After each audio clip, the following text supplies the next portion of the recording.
It's time to process, prepare, and preserve this week's harvest with Weston Equipment, Bradley Smokers, High Mountain Seasonings, and Outdoor Edge Knives. All right, now I know everybody has all this hamburger left in your freezer from the wild game animal that you harvested this fall. You know, it's just fact. You can only make so many things out of burger, but what we're going to show you today is an exciting product that you can make from all that leftover burger that's a great tasting product that's fun to make. We're going to be making restructured jerky here. We're going to be using our Weston mixer. We've already gone ahead. We've weighed out our burger meat. We've weighed out our seasonings. Now what we want to do, you know, a lot of times you can only make certain products out of items that have already been ground once or twice. Well, restructured jerky is one of those items that's ground multiple times.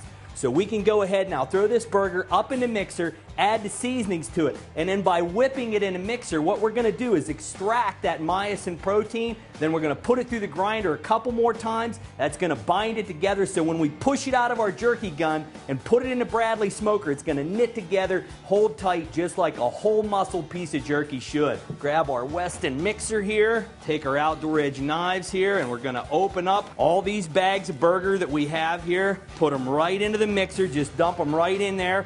We've already weighed it out, so we know how much weight we're dealing with here. We've already weighed out our seasonings, so we're just going to put it in the mixer. Now, if you don't have a mixer, you can mix it by hand. It's a little more difficult. This Butcher Light's really nice because you have all your tools right here around your waist, and you have them where you need them, when you need them. We're going to add our seasonings right across the top of our burger meat here. There we go. We're going to add just a little bit of water. If you don't add the water into that meat, what you end up having is all that dried, kegged up seasoning not mixing well. Then when you're eating your jerky, you have one spot that's spicy, another spot that's bland. So it's really important just to add just a little bit of water. You don't have to add a lot, just enough to wet those seasonings, just a little bit. Just take your time now, and like I said, if you don't have a mixer, you can do it by hand, but these mixers work great. Now we just want to thoroughly mix the product, then we'll be ready to take it out of the mixer, put it in our pan, and then run it through the grinder. You're watching Outdoor Edge's Love of the Hunt. Welcome back to the Butcher Block. We finished grinding our restructured jerky 2 more times through our grinder, and we're ready to start the messy but fun job of packing all this meat into our jerky gun. Now we're actually extruding 2 strips of jerky at one time here with our gun, and just pull it right along. Make sure that you fill the strips up before you pull back on your gun. Now this non-stick netting is really nice, especially when you're working with a smokehouse like the Bradley smoker that has the stainless steel racks. Now when you're loading your jerky gun, it's important to use the plunger and push out all the air pockets that you can, because you don't want to have a bunch of air pockets in the middle of your jerky.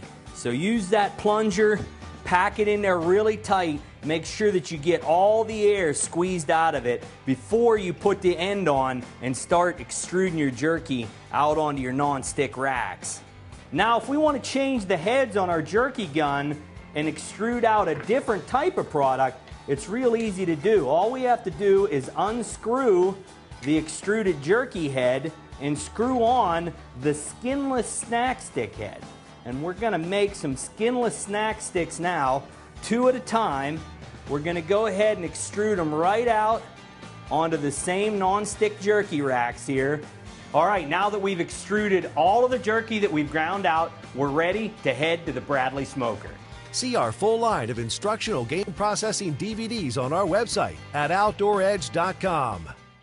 All right, man, we've preheated our Bradley smoker to 150 degrees and we've turned the smoke generator on. That's the great thing about the Bradley smoker. It's the only smoker on the market that allows you to control the cabinet temperature separately from the smoke generator temperature. That way you can smoke the product for a little while before you turn on the cabinet to start drying the product out. Now if you like a product that has a hard smoke to it, turn on the smoke generator first, keep the cabinet temperature turned off, and go ahead and smoke that product for a couple hours first with no heat in the cabinet. That way you're going to get a really good smoke flavor penetrating into that restructured jerky or whatever you're putting in that smokehouse. And that's going to give you a really powerful smoke flavor. Remember, low and slow when you're cooking jerky. You're talking about a product that's just that thin. And if you let it go too long, You can overcook it if you're cooking at a real high temperature. We've loaded in our non-stick racks onto our Bradley racks,